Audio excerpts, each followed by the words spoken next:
Presidente, o Papa Francisco recebeu, nesta última quarta-feira, dia 28, os delegados da Confederação Italiana dos Sindicatos dos Trabalhadores que estão reunidos em Congresso.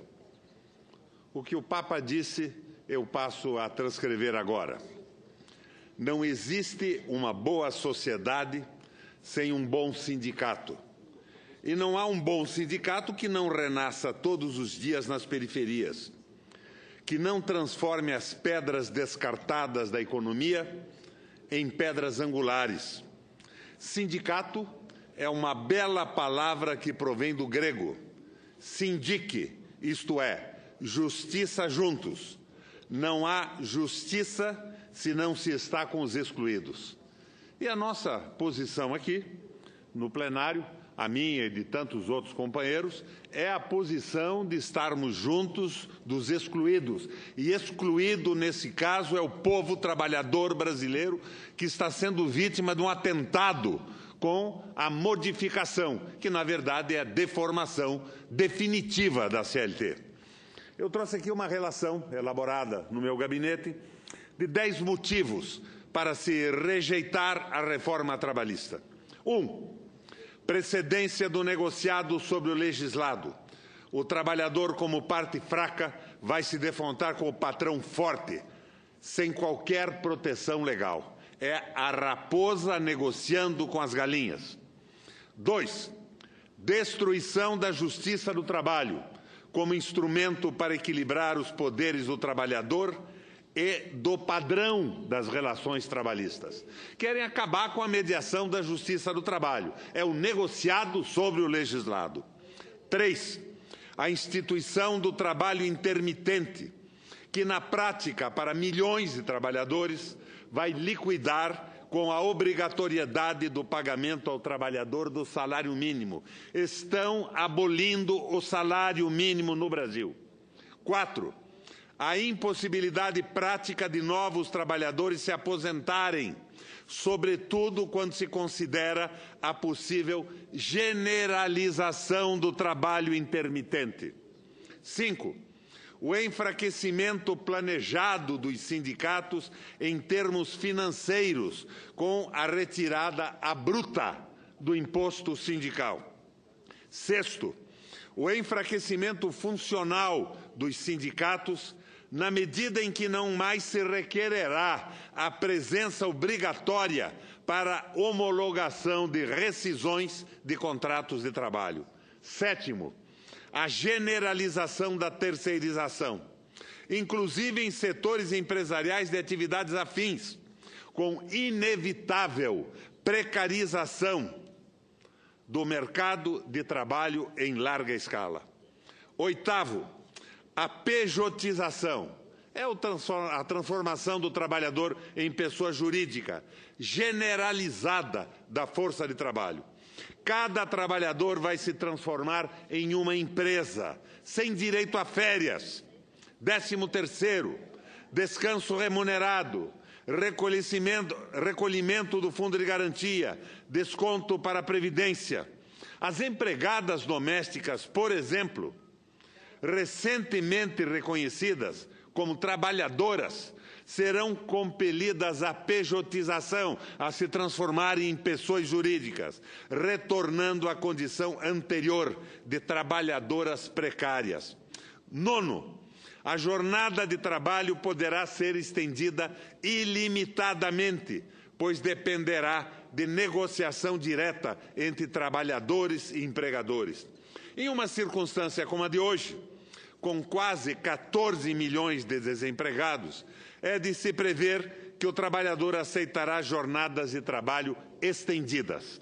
10º, o projeto admite que mulheres grávidas ou lactentes trabalhem em locais insalubres, dependendo da avaliação sobre tais condições de médicos vinculados ao empregador. O dado mais extravagante, levado pelos proponentes da reforma, é que ela resultará em criação de empregos. Isto é absolutamente falso. Ao contrário, A reforma é destruidora de empregos formais, pois os empregadores não perderão tempo em trocar empregados seletistas por trabalhadores autônomos não registrados na CLT. Em situação de depressão, uma depressão jamais vista no Brasil, com a precarização do mercado de trabalho, a troca será inevitável. Ao contrário, sempre dependerá de aumento do consumo o desenvolvimento econômico, o que só ocorrerá com o aumento do emprego e dos salários. No mais, presidente, essa proposta está na contramão de tudo o que aconteceu no mundo em recessões semelhantes à que vivemos.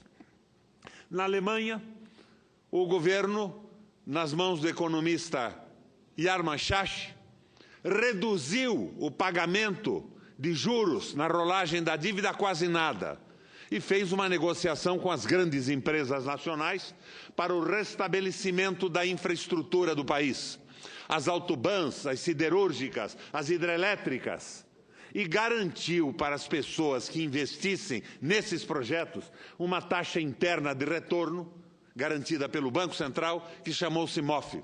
Em 6 meses, o trabalho havia sido retomado. Não havia aí uma grande preocupação com os trabalhadores, mas com a economia. Isso era o tal nacional-socialismo, mas funcionou. Já nos Estados Unidos, no New Deal, no novo pacto, sob o comando de Franklin Delano Roosevelt, a coisa foi aperfeiçoada. Roosevelt se inspirou numa proposta taylorista, utilizada por Ford nas linhas de montagem. O taylorismo é a especialização do trabalho. Se parte do pressuposto que o trabalho especializado produz muito mais no mesmo tempo e provavelmente com um salário semelhante. Ford colocou essa ideia na linha de montagem e ampliou de uma forma drástica a produção da sua fábrica. A indústria norte-americana seguiu as ideias do Ford. E Roosevelt procura Ford para condecorá-lo. Ele recusa a condecoração. E ele diz: presidente, não posso ser condecorado porque os Estados Unidos inteiro aderiu o taylorismo com a linha de montagem e nós estamos inviabilizando a saída do país da recessão. Por quê? Pergunta Roosevelt. Esclarece Ford de uma forma cristalina. Porque nós estamos aumentando a produção num país em recessão que não tem consumo. Meu Deus, então o que eu faço? Torna a questionar Roosevelt. E Ford dá a solução, que se transformou no novo pacto, ou parte dele nos Estados Unidos. Presidente, diminua a carga horária dos trabalhadores por lei e aumente o salário. Desta forma, nós estaremos recompondo a capacidade de consumo do país e resolvendo o problema da demanda reprimida. Foi o que Roosevelt fez. Reduziu a carga horária e aumentou o salário. Mais trabalhadores entraram no processo. E Ford, que era um gênio da produção automatizada em linha de montagem no mundo, dizia que ele não poderia ter na sua fábrica um trabalhador que com o seu salário não pudesse comprar um automóvel que na fábrica era produzido. Este é o Fordismo. Roosevelt acrescenta a isso algumas ideias do Shaft, todas ordenadas finalmente por Keynes, e passa a criar déficit público, a investir com déficit, investir mais do que arrecadava, em hidrelétricas, em portos, em hospitais, em escolas, na infraestrutura americana. E este investimento pesado recupera o círculo virtuoso do desenvolvimento econômico e da criação de empregos nos Estados Unidos. O que é que estamos nós fazendo aqui, neste raio desse governo equivocado? Ao invés de criarmos empregos, estamos reduzindo a possibilidade de empregos, diminuindo os salários e acabando com a demanda. Ao invés de desenvolvimento, estamos criando uma situação, senadora Regina, que não valerá a pena abrir uma pastelaria ou uma loja para vender empadas, porque não haverá capacidade de consumo por parte de um povo semi-escravizado e desempregado. Minha gente, e o Senado está votando isso.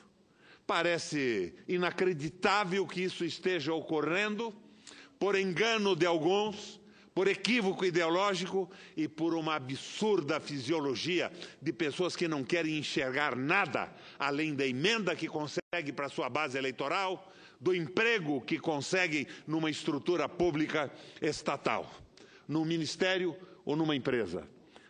O Brasil está numa situação muito difícil, mas essa ideia de fazer essas reformas liberais para incluir o Brasil no mercado mundial sofreu hoje uma batida muito pesada por parte do Donald Trump, presidente dos Estados Unidos, que resolveu vetar a entrada do Brasil na OCDE, no mercado comum europeu. América para os americanos, Brasil para os brasileiros, dizemos nós em contrapartida. E todas essas reformas eram para impor ao Brasil as regras do grande capital que administra a União Europeia. A liberalização, a venda da terra, a desnacionalização do petróleo, a escravização do trabalho.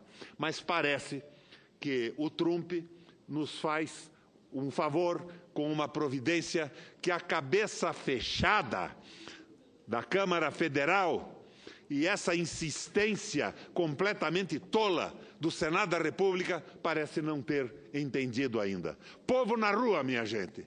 Dia 11, sindicatos aqui em Brasília. Vamos deixar claro que esta é uma batalha, mas não é a guerra.